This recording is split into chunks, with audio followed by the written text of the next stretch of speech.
Have you ever noticed how, like, right now the internet is trying to sell you success using two completely opposite uniforms? Oh, yeah. It's everywhere. Right. Like, on one end of your feed, you've got a guy in this $5,000 tailored suit, and he's just yelling at you from the steps of a rented private jet. Usually with a really loud watch, too. Exactly. What? Swipe up. And then the very next person is recording from I don't know, a dimly lit garage, wearing a stained hoodie, looking deliberately unkempt, just to drop this massive truth bomb on you. It's funny because both of those are highly calculated performances. Yeah, they really are. Yeah. But today, we're actually going to look at a completely different uniform, a janitor's work clothes. It's such a fascinating contrast to start with because we interact with these curated performances every single day, usually without even thinking about what they're actually trying to signal to us. We just absorb it. Right. The flashy wealth display and the curated grunge, they're both trying to establish authority. They're just using entirely opposite visual languages to, hack your trust. Okay, let's unpack this. We have a really interesting stack of notes today, centered around a thought-provoking essay by John F. Hendershot. Yeah, titled The Quiet Disappearance of Professionalism. Right, and he wrote this on the occasion of his 49th birthday, which I think gives it a lot of perspective. So our mission for this deep dive is to look past our culture's absolute obsession with these performative images. We need to dig into the actual meaning of the word. Yes, we're going to explore Hendershot's theory that we haven't just casualized our dress code over the last few decades. We've entirely lost the plot on what professionalism actually means. We've confused it with vanity. Exactly, when in reality it's about something much deeper. It's about respect. What's fascinating here is how Hendershot identifies that modern professional culture has drifted into these strange opposing caricatures that you just mentioned. The jet in the garage. Right, the first extreme, the infinity pools, the exotic cars, the luxury penthouses. That's an aesthetic designed to equate professionalism exclusively with extreme flashy wealth. Which, I mean, that's an easy trap to spot. Most of us recognize the illusion of success when it's just being blatantly shoved in our faces. Yeah, the rental tags are usually still on it. Right. But that second group, the intentionally disheveled crowd, I think that's a lot trickier because it pretends not to be an illusion at all. It's people proudly presenting themselves with a complete disregard for presentation, which is its own kind of flex. But I want to push back on that just a little bit. Let's say a backend developer fixes a critical security bug in my app at 2 in the morning. Okay, yeah. Or an entrepreneur is grinding away in a warehouse, moving inventory. I don't care if they're in pajamas or covered in grease, right? Isn't prioritizing the work over the wardrobe actually a sign of efficiency? Well, sure, and Hendershot makes that distinction very clear. He's not condemning legitimate, hardworking people. The environment dictates the attire. So the warehouse guy gets a pass. Absolutely. If you're on a job site or in a workshop, getting your hands dirty is part of the deal. The issue isn't about the actual labor. The breakdown happens when that carelessness is used as a deliberate prop. Oh, I see. In a setting that calls for a different standard. Precisely. It's the tech founder who shows up to a major investor pitch in a wrinkled, stained T-shirt, not because they don't own an iron or couldn't take 10 minutes to prepare. But because it's a calculated ego play. Exactly. It's weaponized humility. Hendershot argues that true professionalism isn't tied to the cost of the fabric on your back at all. Yeah, he notes that some of the most arrogant people he's ever met wore incredibly expensive suits. While some of the most honorable men he's ever known worked with their hands every single day. The suit doesn't make the man, and the stained hoodie doesn't make the genius. So if professionalism isn't about expensive suits or just showing off, where did we lose the thread? That's the big question. And this leads directly into this deeply personal anecdote Hendershot shares about his upbringing, which I loved. It's the emotional core of the essay. It really is. So he talks about his father, who was a janitor, and Hendershot would actually go with him to work sometimes and see the gritty reality of it. And you have to imagine the physical toll of that kind of labor. It's dirty, it's exhausting. He describes the harsh cleaning chemicals, the floors, the trash, the back hallways, the grueling work that most people honestly never notice or appreciate. It's largely invisible labor. Right. And you would think, coming home from that, his dad would just want to throw on sweatpants and completely check out. Which would be totally understandable. Totally.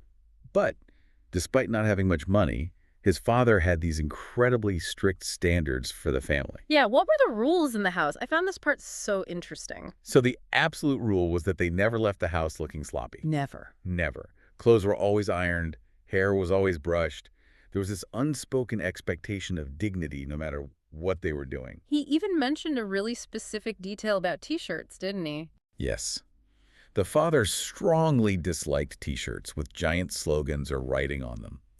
He felt like society had just become way too casual in public presentation. That detail is so telling, because when you wear a giant billboard on your chest, you're visually reducing yourself. You're becoming a passive consumer or just a walking advertisement. Yeah, it's a refusal to just blend into the noise. And to put this into perspective for you listening, it's like inviting someone over for dinner. Oh, that's a great analogy. Right, you don't need a mansion. But taking the time to sweep the floor and set the table, it shows you value their presence. You're preparing for them. Exactly. You're saying, I care that you are here. And that explains the why behind his father's rules. This wasn't driven by pride. It wasn't a desire to trick people into thinking they were wealthy. No, not at all. It was driven entirely by respect. Respect for yourself, respect for others, and respect for the opportunity. It's a very proactive way to live. It is. The father's philosophy was beautifully simple. If someone is giving you their time, their attention, their trust, or their business, you owe them your best self in return. You owe them your best self. I love that. But here's where it gets really interesting, because Hendershot freely admits he's nearly 50, and he calls himself old-fashioned. He knows he's swimming against the current. Yeah. And this generational mindset directly clashes with today's culture. How did we go from his father's quiet dignity to literally mocking effort? It's a huge shift, and this raises an important question. Can you be authentic and still be professional? Because right now, the culture says no. Right. Hendershot critiques this modern authenticity trap. Somewhere along the line, society decided that professionalism equals fake, and carelessness equals real. Yes. We've convinced ourselves that if someone is highly polished, they must be hiding a lack of substance, like messy equals honest. But Hendershot argues vehemently that this is a false choice. Modern culture confuses effort with inauthenticity. You could be humble and prepared. Exactly. You can be relatable and respectful. You don't need to be messy to prove you are genuine. He actually talks about this concept of quiet dignity. He notes that some of the sharpest men he ever met owned very little. But they carried themselves so intentionally. Right. They didn't have sprawling wardrobes, but their appearance communicated something vital. It said, I took this seriously, and I value your time. It wasn't about fashion. It was a silent language of respect. A silent language. So what does this all mean? We've talked about the individual, about Hendershot's dad, but moving from individual choices to societal impact, why does it matter? Like if people want to wear slogan T-shirts and look disheveled, who cares? Yeah. Does it really hurt anyone? Well, if we connect this to the bigger picture, presentation is fundamentally about communication. Okay, how so? Before a single word is spoken, your appearance is transmitting data to everyone around you. It communicates effort, discipline, seriousness, and self-awareness. It's like the preamble to any conversation. Exactly. And Hendershot wonders if the cultural erosion of trust that we're seeing everywhere today is directly tied to our abandonment of professionalism. Oh, wow. That's a big claim, the erosion of trust. Think about it. When society actively mocks effort and caring deeply about how we represent ourselves is seen as a joke, we lose a foundational layer of mutual respect. Because professionalism is, at its core, a willingness to prepare. Yes, it's the willingness to be intentional because you believe the other human beings involved actually matter. And when we abandon that preparation, we're silently signaling that we don't value the interaction. And that breeds cynicism over time. Which brings it all back to you, the listener, how you show up in your life. Hendershot has this really powerful concluding idea. He says that clothing doesn't define character, but effort reveals priorities. Effort reveals priorities. That is so perfectly stated. Right. Giving your best effort in your words, in your work, your preparation, and your appearance is one of the quietest forms of respect in the modern society. It's a personal choice you make every day to show you care. So we've covered a lot today. From the fake extremes of social media wealth and that forced dishevelment. The private jets and the messy garages. Right. Through the humbling lessons of a janitor father to this profound realization that effort is simply respect disguised as preparation. Which leaves us with a final thought to really mull over. Let's hear it. If effort reveals priorities and presentation is a silent language of respect, think about the environments you frequent every day.